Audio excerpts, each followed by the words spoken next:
As crianças. As crianças são maravilhosas, porém, há alguma coisa nelas que faz a gente considerá-las excêntricas, diferentes e, por que não, estranhas. Tanto é verdade que vários filmes são feitos com crianças. E quando eu falo vários filmes, são filmes até aterrorizantes. A história de hoje é exatamente sobre isso, sobre 3 crianças diferentes, em locais diferentes, épocas diferentes, que chamaram a atenção de várias pessoas.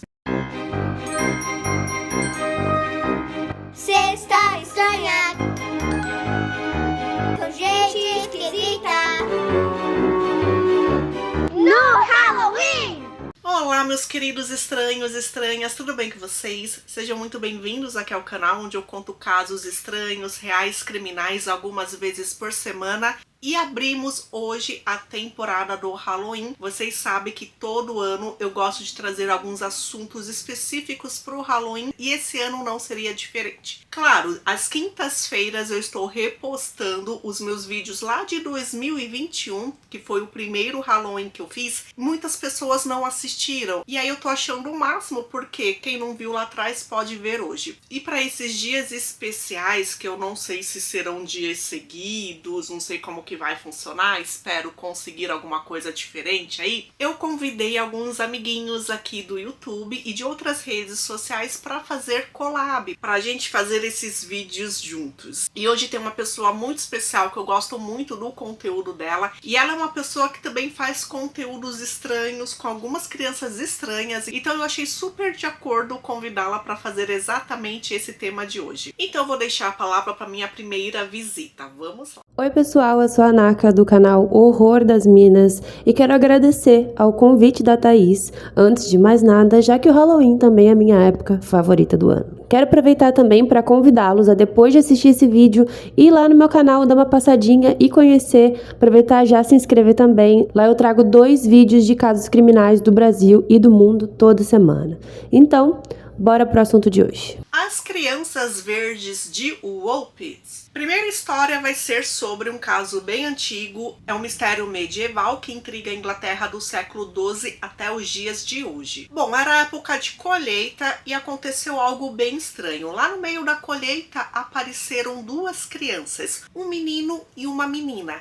Já era estranho porque, apesar delas estarem juntas, elas estavam sozinhas, sem a presença de nenhum adulto responsável por elas. Esse foi o primeiro tópico porque elas chamaram atenção, e outras coisas também ajudaram com que elas fossem o centro das atenções. Primeira coisa, as crianças, que aparentemente eram irmãos, eles eram verdes. Eles tinham a pele verde. Eles não falavam a língua da região, que no caso era o inglês. Eles falavam uma língua entre eles que não dava para entender nada de onde que era aquela língua, e também eles utilizavam roupas de um modelo e de um tecido que eles nunca tinham visto antes. Claro, eles não sabiam o que fazer com aquelas crianças quando um casal resolveu levá-las para casa. Eles imaginaram que o pai, a mãe iam aparecer rapidamente, então seria só por um tempo, só que não foi bem assim. Ninguém apareceu para buscá-las. Uma coisa bem difícil foi a adaptação das crianças. Elas estavam ficando doentes porque elas não comiam nada. Tudo era oferecido e elas não aceitavam. Até que elas aceitaram feijão, só que feijão verde, e elas comiam o feijão cru, e elas amavam comer os feijões. E conforme os dias foram passando, elas se alimentando finalmente, elas que aparentemente estavam doentes, elas foram ficando saudáveis.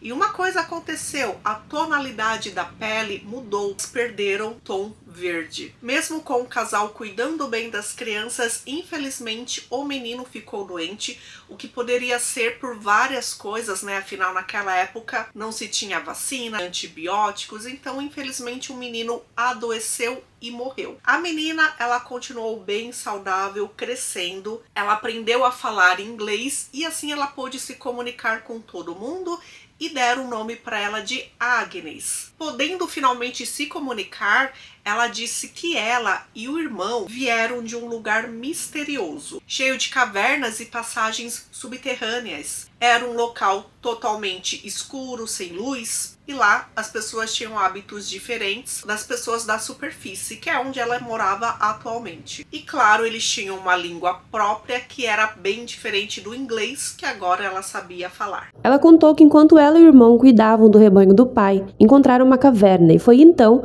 que ouviram o som de sinos. E a Agnes achou o som tão bonito que decidiu segui-lo para ver exatamente o que era. Eles atravessaram a caverna, guiada pelos sinos, e quando saíram do outro lado, a Agnes então disse que se sentiu transportada para um mundo totalmente diferente do que ela estava e do que ela conhecia. Ela descreveu que todos os habitantes daquele lugar tinham a pele verde e afirmou que o local onde vivia se chamava St. Martin.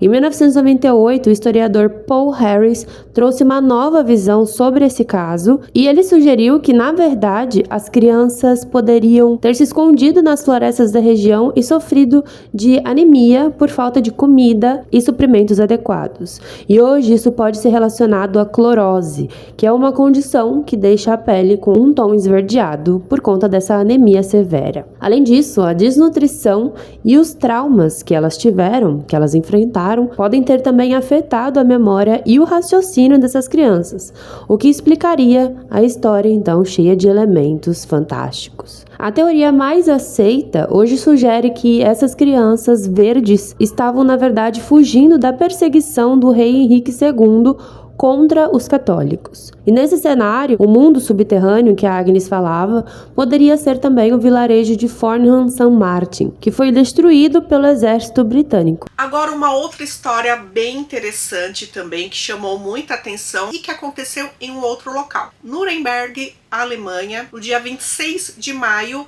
de 1828. Do nada, gente, um garoto, um adolescente de cerca de 15 anos de idade apareceu nessa cidade, uma cidade pacata. Ele tinha sapatos desgastados, muita dificuldade para andar e a roupa dele não era chique, porém ele tinha um lenço de seda. E lenço de seda era algo caro, o que dá a entender que talvez ele viesse de uma família de posses. E tinham duas letras bordadas, K e ele também usava uma gravata de seda. Esse adolescente, ele carregava um envelope. Quando uma pessoa abriu esse envelope, tinha uma carta endereçada ao capitão da cavalaria. A pessoa que a escreveu disse que não tinha parentesco nenhum com o garoto, porém criou ele desde quando ele era criança. Ensinou o menino a escrever o nome dele e também ensinou ele a falar. Ele também disse algo bem estranho, que desde que o menino nasceu, ele nunca saiu de casa,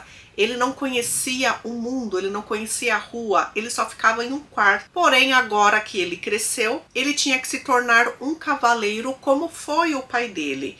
E aí agora o responsável por ele era esse chefe da cavalaria. A carta deixava bem claro, se você não quiser treiná-lo, você pode acabar com a vida dele. O menino foi levado para a delegacia, onde escreveu o seu nome como Caspar Hauser. E as pessoas logo notaram que, embora ele tivesse 15 anos, se comportava como uma criança pequena.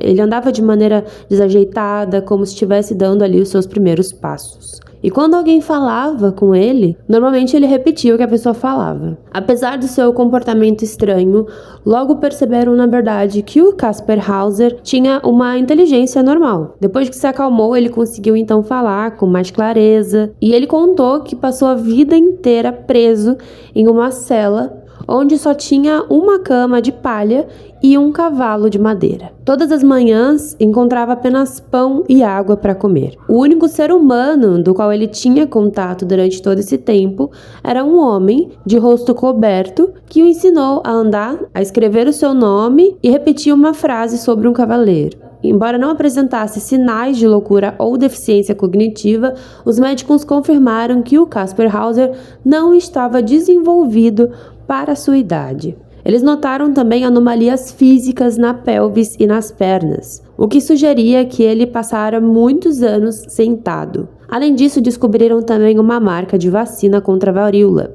algo que só era aplicado em crianças de famílias privilegiadas. As autoridades colocaram Casper sob a tutela de um poeta, um homem chamado George Dahmer. Esse poeta acreditava em uma nova religião, então ele achou que Casper fosse alguém enviado por Deus para ele cuidar, porque Casper era uma pessoa pura, não tinha maldade, não conhecia o mundo, era alguém iluminado. Ele o ensinou a ler, escrever, pintar, jogar xadrez, incentivou Casper a escrever tudo o que ele lembrava do passado dele. E também submeteu o rapaz a experiências com homeopatia e magnetismo que na época eram comuns. Aí, gente, algo muito estranho aconteceu. Dia 17 de outubro de 1829, ou seja, fazia mais de um ano que Casper morava com o poeta, ele foi encontrado no sótão com a cabeça machucada. O que ele contou é que apareceu um homem vestido de preto e que o atacou com um punhal, com uma faca. Ele não reconheceu o homem, estava todo coberto, porém ele reconheceu a voz. E a voz era do mesmo homem que o criou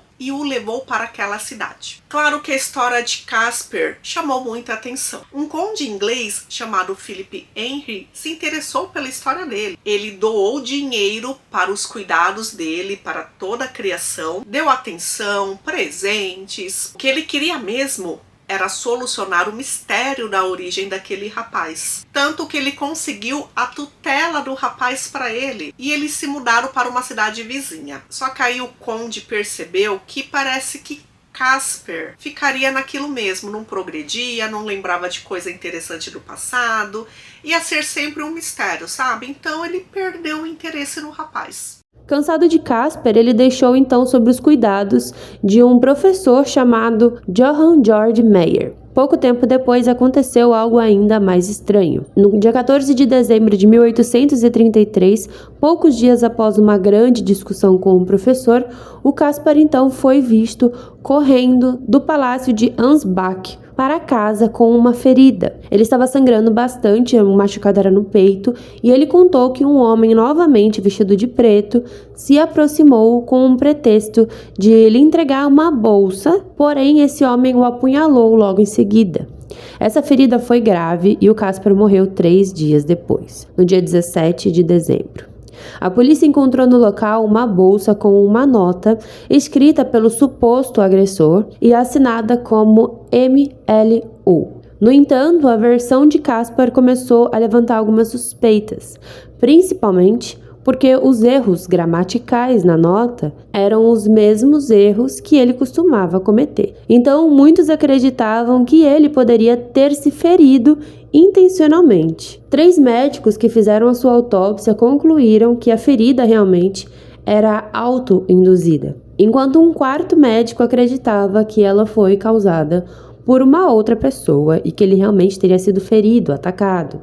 Até hoje, ninguém sabe ao certo quem foi o Casper House, onde ele nasceu ou quem o matou. A teoria mais aceita desde o início é que ele seria, na verdade, o filho e herdeiro de Carlos II e Stefania de Bornheim, Grão-Duques de Baden, conforme foi sugerido em uma carta anônima que foi recebida em Nuremberg logo depois da sua chegada. Ou seja, o Casper poderia ter sido o príncipe de Baden, e ninguém nunca soube de fato. Carlos II e Stefania de Baden tiveram um filho, que nasceu em 1812, porém ele morreu com poucas semanas de vida. Então, quando Carlos II morreu, sem herdeiro, o irmão dele, chamado Leopoldo, assumiu o trono. E é aí onde começam as teorias. Dizem que a mãe de Leopoldo, que não é a mesma mãe de Carlos, pegou o filho de Carlos, que estava bem, que era vivo, e o trocou por um bebê morto, que era um bebê de uma empregada. E esse bebê trocado, na verdade, é Casper. Por isso que o mantiveram em cativeiro. Ele cresceu dentro de uma cela como um prisioneiro. Acreditam realmente que esconderam o bebê,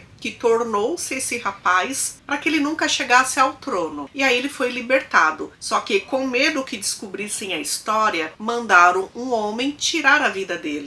Em 1996, o sangue nas roupas de Casper foi analisado e os resultados indicaram que o seu DNA não correspondia ao DNA dos descendentes de Stefania de Beauharnais. Porém, no entanto, em 2002, foi feita uma nova análise de uma mecha de cabelo que levantou dúvidas sobre essa conclusão, sugerindo que a hipótese de ele ser o príncipe de Baden não poderia ser realmente totalmente descartada. E apesar de todas essas investigações, algumas pessoas acreditam que toda essa história não passa de um conto de fadas, uma invenção que tomou proporções lendárias ao longo dos tempos. Agora vamos para uma outra história, a terceira história de uma criança estranha. Em abril de 1922, a pequena Pauline Picard, de apenas 2 anos, desapareceu misteriosamente enquanto brincava na fazenda da sua família, na Bretanha, França. Apesar de buscas intensas, ninguém conseguiu encontrá-la, ninguém teve nenhuma informação. Dias depois, a polícia recebeu a notícia de que uma menina parecida com a Pauline havia sido vista em outra localidade. 3 semanas depois do desaparecimento, surgiram novas teorias. Alguns acreditavam que a Pauline poderia ter sido atacada por um javali, enquanto outros suspeitavam de um sequestro por ciganos, apesar de nenhum cigano ter sido visto na época. Entre os suspeitos estava Christophe Keramon, que era um trabalhador agrícola que ocasionalmente visitava a família dos Picard. Ele já havia sido preso por estupro e no dia do desaparecimento ele foi visto prestando atenção especial ali a Pauline antes dela sumir. O Keramon ele foi preso por não portar documentos e quando ele foi liberado ele voltou a ser investigado. No entanto, o depoimento do pai de Pauline o colocou longe da fazenda no momento crucial onde ela desapareceu e por conta disso ele foi solto. Outros 2 homens também chamaram a atenção da polícia. Eles foram vistos por uma moradora local e eles estavam rondando a fazenda e observando a Pauline antes do desaparecimento. Porém, nada foi comprovado. Dia 6 de maio de 1922, a polícia notificou a família de Pauline de que ela possivelmente havia sido encontrada em uma cidade a 400 quilômetros de distância. Ela foi levada para o hospital e ela nunca disse uma palavra. Uma foto foi tirada e mostraram essa foto para a mãe de Pauline. Disse: sim, é minha filha. Claro que a mãe não entendia como a menina foi parar tão longe deles. No dia seguinte, os pais pegaram um trem e foram até Pauline. Quando a viram no hospital, os pais tiveram certeza que era a filha deles, apesar da menina estar mais magra. E também não entendiam porque a menina estava muda, ela não falava mais. Também não entenderam porque aparentemente a menina não reconhecia os pais, não ficou feliz em vê-los e também não entendia a língua. Eles ficaram 2 horas com a menina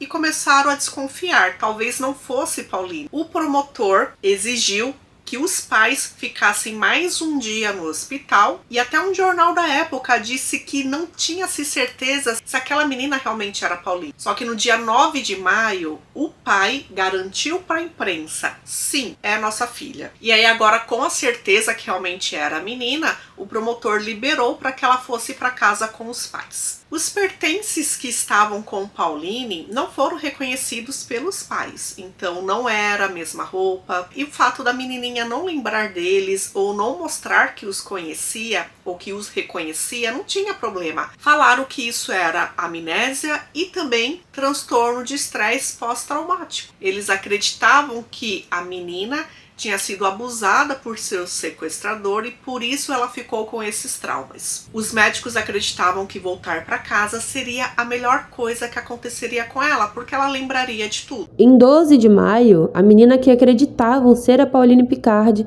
chegou à fazenda da família. Estranhamente, ela estava temporariamente muda, e mesmo assim, os irmãos, os pais, os vizinhos e até as enfermeiras que a acompanharam tinham certeza de que a menina resgatada era realmente a Pauline Picard. Porém, quando ela foi levada até o local onde teria ocorrido o sequestro, ela chorou de medo, visivelmente assustada. No dia seguinte, um fazendeiro local chamado Yves Martin, de 49 anos, visitou a casa dos Picard e ele fez uma pergunta inquietante: a pequena realmente voltou? É mesmo ela? E então, para a surpresa de todos, ele exclamou: Deus me perdoe, eu sou o culpado. Antes de fugir às gargalhadas. O Marty foi internado em um hospital psiquiátrico no dia seguinte, mas o pior ainda estava por vir. Cerca de um mês depois, um ciclista que estava passando ali perto da fazenda do Picard encontrou algo estranho e horrível. Era o corpo de uma criança em decomposição. Ao lado estavam suas roupas cuidadosamente dobradas. Assustado, ele então chamou as autoridades, que chegaram ao local acompanhados pelos moradores, incluindo os pais da Pauline. O corpo da menina estava completamente nu, decapitado e sem as mãos e pés. Ao lado dela tinha um crânio de um homem adulto, sugerindo uma outra vítima.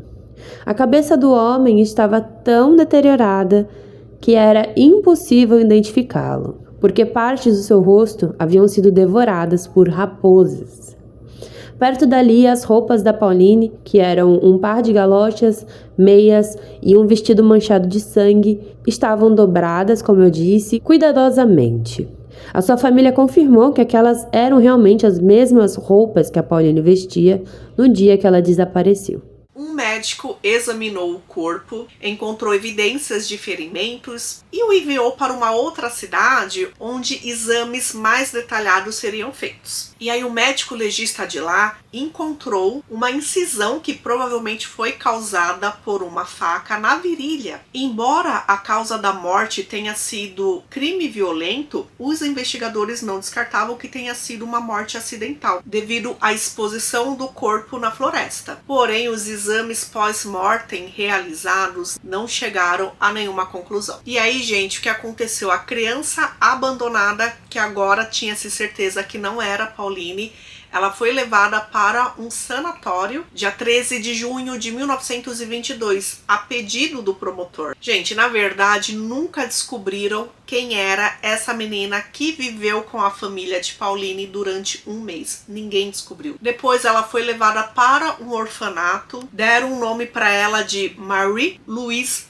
Pauline. Ela ficou sob o cuidado de freiras e em 2 de janeiro de 1924 a morte dela foi relatada. Ela foi vítima de uma epidemia de sarampo. Sem evidências de DNA, o mistério do que aconteceu com Pauline e de quem era aquela menina desconhecida até hoje é um mistério. Então é isso, gente. Esses foram os casos de hoje. Muito obrigada pela presença de vocês aqui no nosso primeiro dia do Halloween especial. Muito obrigada, Naka, por ter aceitado esse convite. Não se esqueçam de irem lá no canal dela. Eu vou deixar aqui no comentário fixado para quem já conhece, ir lá dar um oi. E para quem não conhece, vocês não vão se arrepender. Podem ir lá. Então, gente, muito obrigada. A gente se vê num próximo caso com o próximo amiguinho, tá bom? Beijinhos.